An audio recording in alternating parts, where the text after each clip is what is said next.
आइए शुरू करते हैं मैथ की क्लास मस्ती के साथ आपके अपने मनोज सर के साथ। क्लास 10th की ट्रायंगल चैप्टर का क्वेश्चन नंबर 7 हम करेंगे।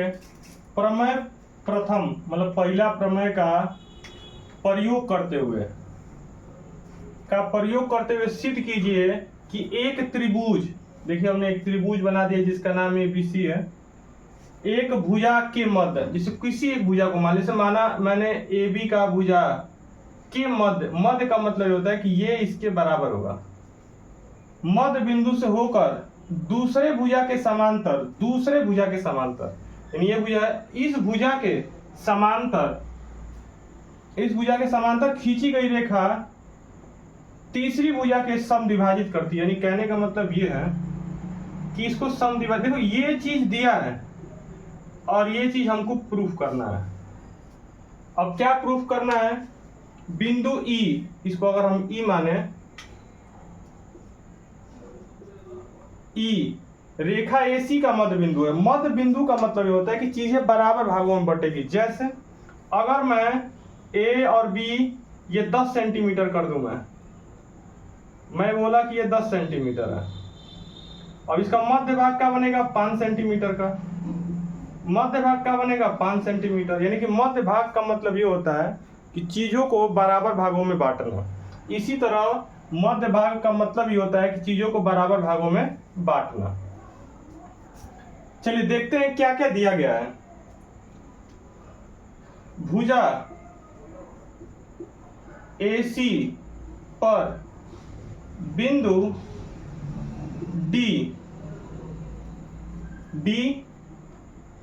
मध्य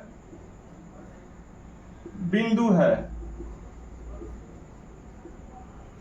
ये चीज दिया है। और D से समांतर बिंदु D से खींची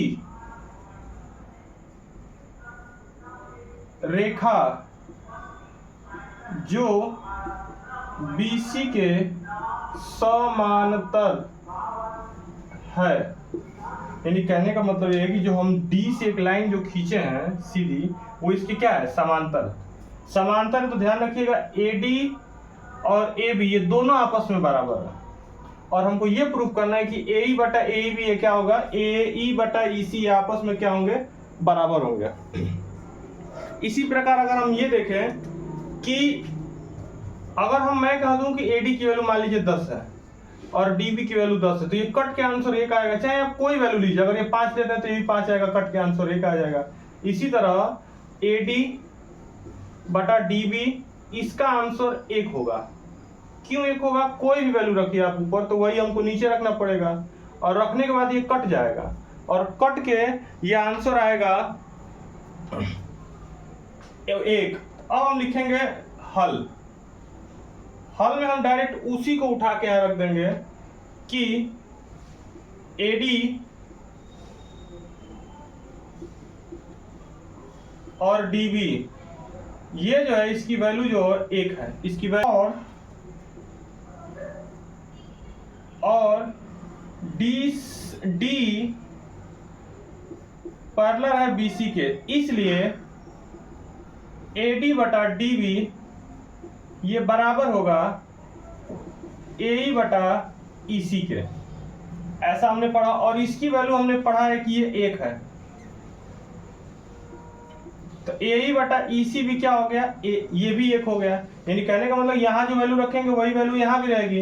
यानी कहने का मतलब ये कि इसकी वैल्यू हमारी 1 ही मिली, यानी कि मध्य बिंदु अगर है तो इसका आंसर क्या मिलेगा? 1। उसी तरह AE बटा EC भी हमको क्या मिला? 1।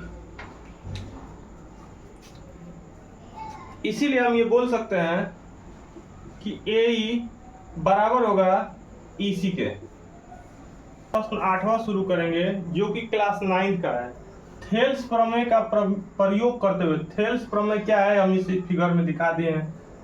थेल्स प्रमेय का प्रयोग करते हुए सिद्ध कीजिए कि त्रिभुज की किन्हीं दो भुजा के मध्य बिंदु, देखिए ये भी एक भुजा है, ये भी एक भुजा है। किन्हीं दो भुजा की बात किया तो दो भुजा हमने AB एक भुजा लिया है और AC एक भुजा लिया है। मध्य बिंदु की बात किया है, तो मध्य बिंदु अगर हम माने हैं तो ये वाला इसके बराबर होगा, और ये जो भुजा बन रही है तो ये दोनों आपस में क्या होंगे, बराबर होंगे। मिलाने वाली तीसरी भुजा के समांतर है, मिलाने वाली तीसरी भुजा के समांतर है। यानी कि क्या दिया है, इसको देखिए, दिया है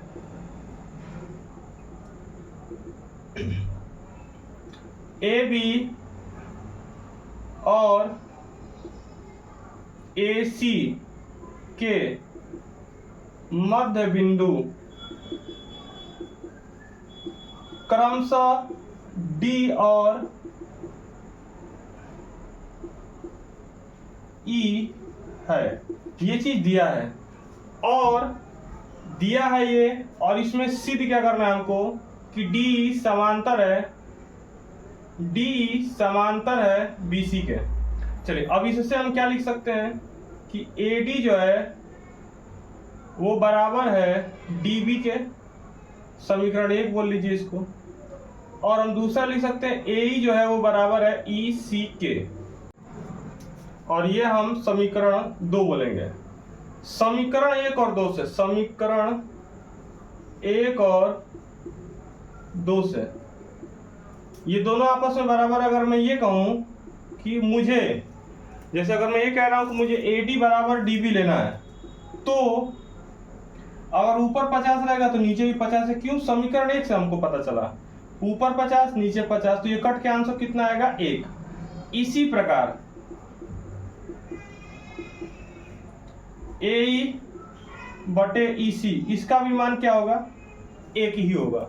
अगर एक ही है दोनों का मान, तो ये दोनों आपस में बराबर होंगे, दोनों आपस में बराबर होंगे। ए डी बटे डी बी इक्वल टू ए ई बटे ई सी, ये आपस में दोनों बराबर होंगे। अगर ये दोनों आपस में बराबर होंगे तो हमारा डी समांतर होगा किसके, बी